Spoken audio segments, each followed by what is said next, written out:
ESPN dropped its top 100 players for the college football season this year, just a few weeks ahead of the kickoff. We're really a little bit over a week away from week 0, 2 weeks from week 1.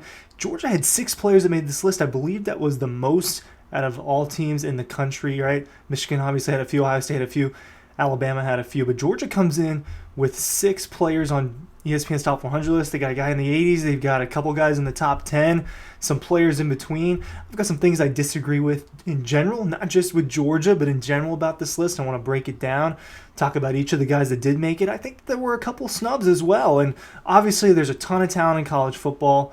When you think about it, you can't just have 10, 15 Georgia players on the list, even though it's got one of the rosters in college football where you can make that argument, and maybe we will end up seeing a season where they truly are like 10 of the top 100 players in college football. But let's get this thing started. First Georgia player, and I'm going down, starting from 100, the first Georgia player that cracked the top 100 was running back Trevor Etienne. They put him at 83. This is behind some other running backs, right? And he's a top 10 back in college football, and I think that this is one of the fair rankings on this list, right? Some of them I said with Georgia, I didn't agree with them. Trevor Etienne at 83, I think that's totally fair.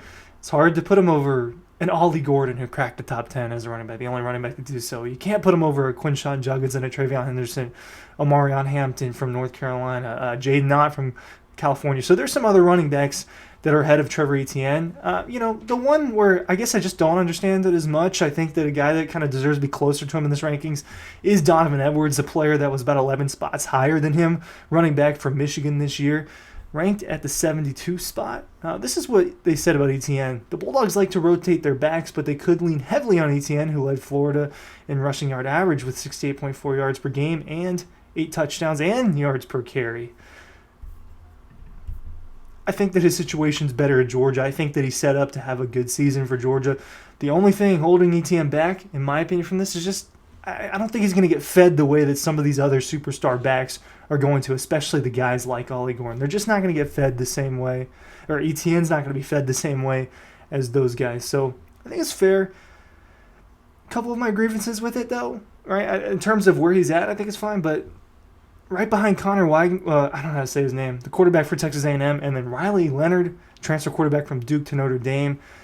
Etienne's ahead of Isaiah Bond, the guy that I would put higher on this list, but being behind Riley Leonard and Connor, I believe it's Weigman, I just would have had him over those guys. I think Riley Leonard's a little overrated, even though he probably will have an improved year in an improved situation at Notre Dame.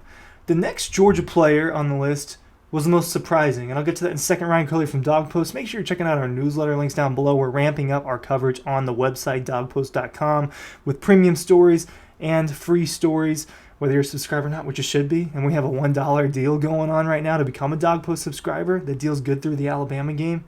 You should be checking that out as well. You want to be on the site. You don't want to just be here. You want to be reading, because sometimes the content's not the same, and it can never, sometimes I make a video about an article, sometimes I make an article about a video, but the content's not always the same. Make sure you're checking out the site as well. There's more insider stuff on the website than there is here on the YouTube. The most surprising player for Georgia on this list was number 67, Jaylen Walker. I think it's surprising for a couple of reasons.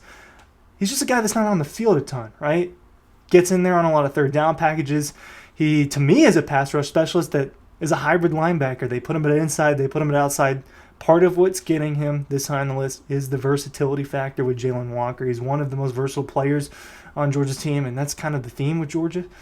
He hasn't proven as much as a Smile Mondin, right? And Smile Mondin is a guy, the first player I'm mentioning, as a guy who didn't make this list.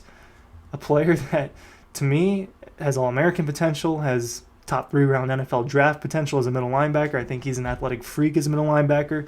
They put Jaylen Walker on this list and not Smile Mondin, a guy that led Georgia in tackles a couple of years ago, and is probably going to end up doing that this season. C.J. Allen and Raylan Wilson are guys that I think had arguments to maybe crack the top 100, maybe towards the back end of it. So I was a little bit surprised with Jaylen Walker. I don't think that he's not necessarily a top 100 player on this list, but I just think there's other guys in the Georgia linebacker room that maybe should have been mentioned or made this list. One of my other issues with it, just a little high, all right? 67 is probably a little high for Jaylen Walker, although it's in his wheelhouse. We just haven't really seen that quite yet, and you're going to hear me say that a little bit about another player on Georgia later on, but 67 was right behind Brady Cook and Anthony Hill Jr. Brady Cook, Missouri quarterback, Anthony Hill Jr., Texas linebacker. Those are guys that I just think have proven it a little bit more than him. Anthony Hill Jr. obviously as a true freshman last year.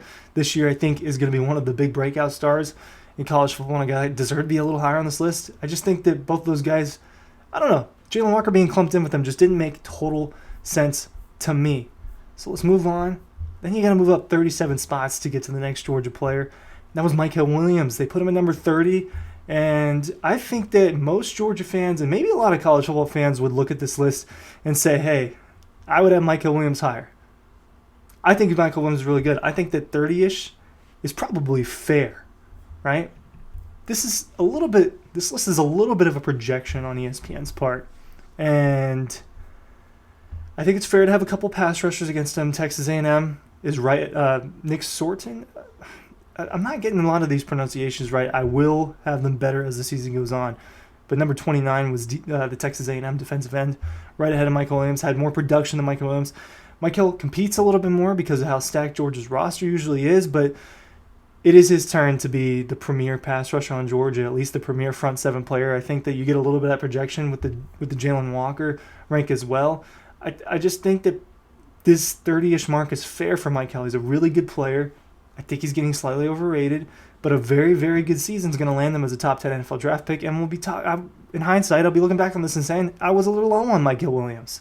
I think this is a good placement for him. We need to see a little bit more out of Michael before we just call him one of the premier defensive end outside linebackers in college football.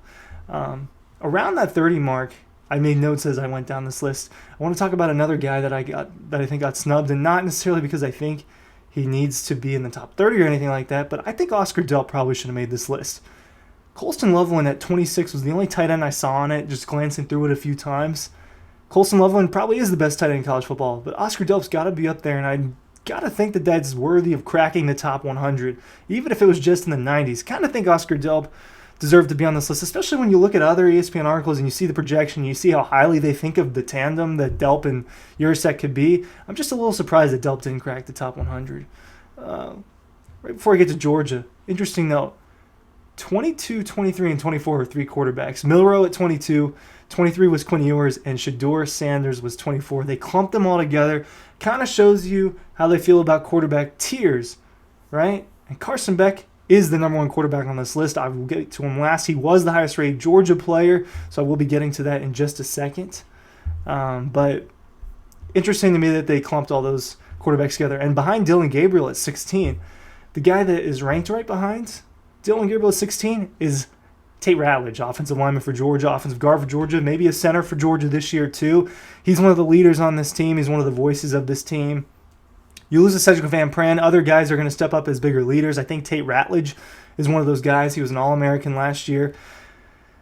Harder with the naked eye to determine offensive linemen and their worthiness on these lists, but he's a guy that's popular. He's a guy that has been around in college football for a long time. When you look at the stats, he's on an offensive line where that just doesn't lose a lot, and they only allowed 0.93 sacks per game, I believe, last year. That's really, really good. When Carson Beck's being sacked less than one time per game on average, that's good. And a guy that can be versatile and play more than one position for Georgia gets that 17 ranking. He's projected to be an All-American again. Two guys cracked the top 10. One of them was Malachi Starks, safety for Georgia. I think he was deserving of a top 10 spot. He was put at number 10. That is one spot ahead of fellow safety Caleb Downs, who just transferred from Alabama to Ohio State. There's been a big argument there between Downs and Starks, and ultimately they are two of the three best defensive backs in college football. Another one was higher on this list. It was corner from Michigan, Will Johnson. He's actually number 4 on this list. I think you had to put Malachi Starks up there. He's one of the most versatile defenders and just players in college football. He's one of the best athletes in college football, and he's a guy that is going to be asked to do even more in a Georgia secondary that's going through some transition of power this year with Javon Bullard, Tyke Smith, and Kamari Lassiter heading to the NFL. Now, even though he's just a junior, Malachi Starks is one of the older guys in the room with the most experience, having 2 years under his belt and being the starter for one of the national championship defenses. Starks is going to be looked upon even more. I like the ranking. He was deserving of a top 10 spot and being a top 3 DB. Seventh best player in college football, according to ESPN, is Carson Beck. And I thought, okay, maybe it's slightly high. He definitely needs to be the number one quarterback on this list. He's the best quarterback in college football. That's projection. They said he was 6'2". Carson's really more like 6'4". Maybe he's a shy under 6'4". He's a top quarterback on the list, like I said. My only thing is I think this is a little bit of a down year for college football quarterbacks. And honestly, that's ultimately mirrored by the fact that he's ranked at 7 and not 1, 2, or 3, which is where you normally see the top quarterback ranked, like a Caleb Williams or a C.J. Stroud or a Bryce Young of the last couple of years. It's kind of the difference there. Georgia had 6 guys on this list. Maybe Smile Munda should have made it. Maybe Oscar Delp should have made it. Maybe another offensive lineman should have made it. But I think for the most part, they did a pretty good job with this. Maybe the order is not exactly right, but ESPN did a solid job in terms of ranking the Georgia Bulldogs. Thanks for watching.